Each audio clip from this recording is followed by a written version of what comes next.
Are they trying to deny us the evidence that would become apparent if we were simply able to go from here and watch the world unfold the way it would, and be able to compare people who made different decisions and just see what happened to them? There shall be no comparison or investigation or testing of hypotheses that we find unsavory. This hypothesis sounds plausible by many rubrics, but promoting a hypothesis, proposing a hypothesis, is not saying, I believe that thing is true.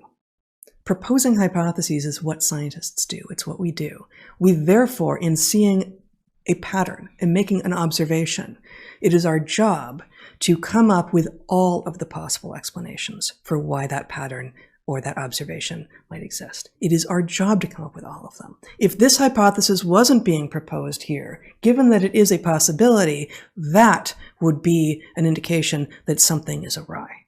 Right? So every time a hypothesis is proposed and some frickin' internet rando says, aha, conspiracy theorist, that is a demonstration that that internet rando, like most people apparently, don't know what science is or how it's done. Right. And the proposing of a hypothesis is necessary to the doing of science. They may not even be a rando. That's what we now know. They may be posing as a rando.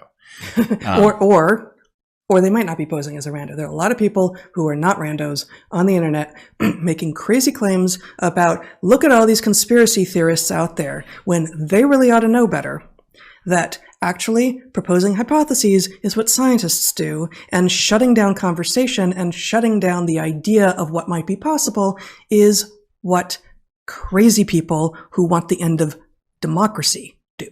Yeah, I mean, and I'm proud that we coined the term medically woke, because the point is we are now able to see out in broad daylight that this is just a different version of the authoritarianism with a different target, right? It's the same toolkit, right? You will not be able to say these things.